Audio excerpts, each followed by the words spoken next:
Good morning, ladies and gentlemen. My name is Julieanna Powell-Turner, and I'd like to welcome you to the first of several webinars focusing on digital technology.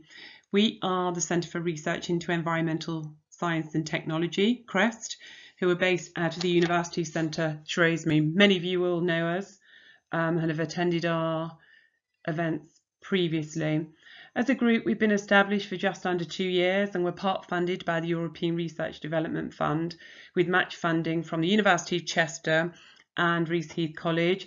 As part of the ERDF project, we work with small and medium-sized enterprises and also startups in Shropshire, Telford and Wrekin, where we help to deliver and support and develop their ideas through specialist advice, ultimately with the intent of finding solutions through active research by bringing new products, processes and services to market. We work very closely with our partners to deliver initial business support and advice, which might equate to 12 hours, but in some cases we form longer term research collaborations with companies to bring their products to market. This support and advice and research is overseen by our Centre's business development managers, our project management managers, our leading research fellows, our lab technicians and academics. And our group consists of various disciplines, including chemists, environmental scientists, geographers, water specialists, engineers, geneticists, AI specialists and biologists. Further to the specialist support and research mentioned above, we coordinate and run several local groups, including a geospatial special interest group, Shrewsbury Water Forum, and a natural resource management group. We also run various workshops and master classes with recent examples, including a waste management masterclass, IPR, tax credits, and a mapathon. This is a third event in a series of different themes around Smart Rural. The first covered an introduction to Smart Rural and what it means for Shropshire, which I'm sure many of you attended. The second focused on energy and construction, and this series will focus on digital technology. Unlike our previous events, which took place in a day, face-to-face, this particular series will run over 9 weeks and will be online. Seems a little bit ironic, but really important, bearing in mind that many rural areas struggle to get online due to a lack of infrastructure or simply just don't have access to broadband. However, at this time, we wanted to keep momentum up and carry on as best we can to deliver what we think is a very important topic, especially at the moment with COVID-19. So smart, rural and digital. What do you think our villages might look like when the population gets older? Good question, because Shropshire has a very elderly population. I think it's about 60% over 65-year-olds are retired in our county.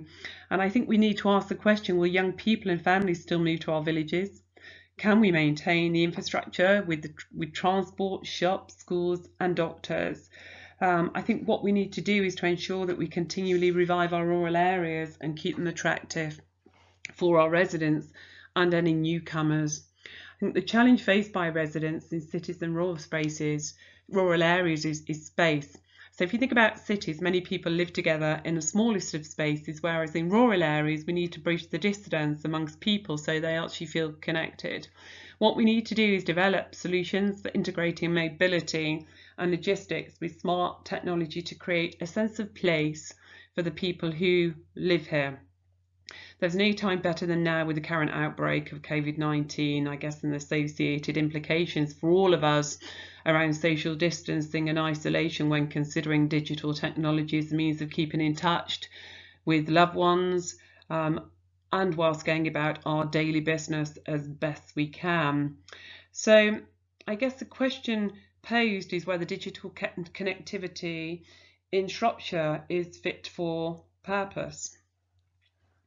This brings its own challenges for the remotest rural communities, as well as for businesses, and now employees and school children are having to work and learn from home. They're all likely to require broadband access to access online learning resources.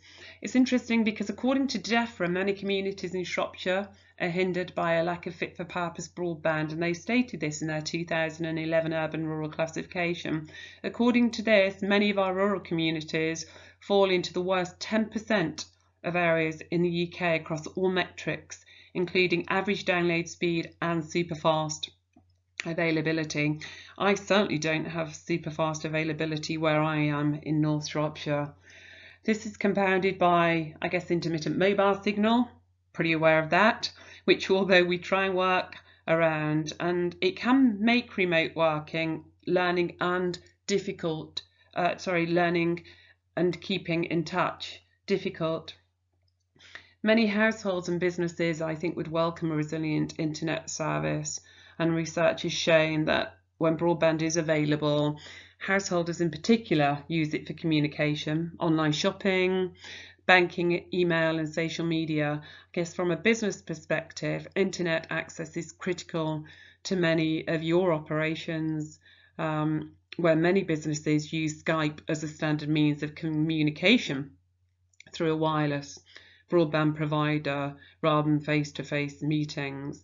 This also can increase productivity whilst using less miles, producing less CO2 and increased cost savings, etc. Ultimately, a resilient internet service is needed for people in remote communities, including school children, where many families can't access a resilient connection because of coverage or maybe cost, and therefore some children access broadband from school or maybe even their grandparents' house.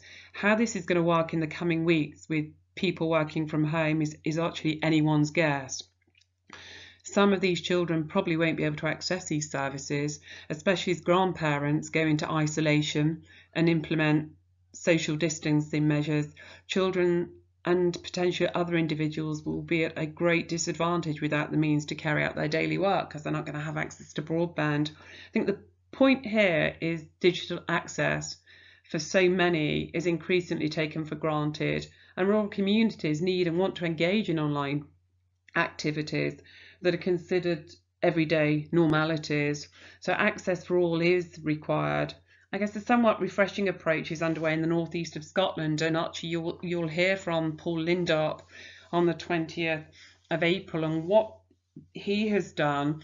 There's an owner smart rural cooperative, and what they've been delivering is true outside-in rural digital connectivity to allow technology to deliver improvements for residents and businesses with nowhere too rural. This approach is needed in Shropshire, I guess, and we're taking the first steps through discussion around improved communication technologies and the benefits that this can bring to our rural businesses and communities. So over the next 9 weeks, we're running a series of webinars on a Monday around the Smart Rural agenda, and we'll use a combination of presentations and Q&A sessions to begin to explore the opportunity for digital connectivity in Shropshire. So as you can see here, the 23rd of March today, you've got myself just introducing the whole kind of context, and we've got Tina Ardendotter, who's a colleague from the Eco Innovation Project, who will talk about Iceland and their digital connectivity and innovation. We've then got several more on the third. We've got the 30th of March. We've got Noman from Balfour Beatty, who's going to be talking about smart city principles versus smart rural. We've got Chris Taylor from Connecting Shropshire, who's going to talk about connectivity in Shropshire on the 6th of April, along with Pip Halliwell, who's going to present an airband case study for us. And much as this has been implemented and is being implemented in and around Shropshire at the moment. On the 20th of April, we've got Paul Lindop from the Smart Rural Co-op in Scotland talking about how Scotland have looked at smarter alternatives for connectivity. On the 27th of April, got a colleague from the University of Chester, Dr. Fiona Williams, who's going to be talking about rural connectivity and business productivity. On the 4th of May, we have Tracy Saville from the Connected Places Catapult, and Tracy will be talking about various rural use cases and how technology has been applied to those. On the 11th of May, we've got the Future Rural Mobility by Valerie from Midlands Connect. This will be a really interesting one to listen to. And then the week after, on the 18th, we've got Leslie Holt from West Midlands 5G. And again, this is a whole new area for not just Shropshire, but the country. And we're going to be one of the test beds for 5G. So I expect Leslie's presentation will be incredibly interesting as well. And then on the 1st of June, we're going to hopefully get all the speakers together for a recap and a panel webinar just to consider some of the topics and areas over the 9 weeks and what has come out of those. So as I said, this is the third Smart Rural event that we're hosting, but over several weeks. And I think it's really important to remember that actually digital connectivity is only one of these areas. We also, at some point, will also be considering health, social services, the environment, agriculture, education, transport and retail, and again look at how such services can be improved through the deployment of ICT and community-led action and projects. So the real aim behind Smart Rural is to enable exchange around innovative ways of creating more vibrant, sustainable and attractive areas for the future, and I guess in particular where smart city benefits can be applied to us in a rural context here in Shropshire, Telford and Wrekin. After all, our remote rural communities have no wish to be digitally marginalised. Therefore, we all have to be smarter to find ways of ensuring that that does not happen. I hope you really enjoy the webinars over the next few weeks and very much look forward to recapping on the 1st of June. Thank you very much for listening today.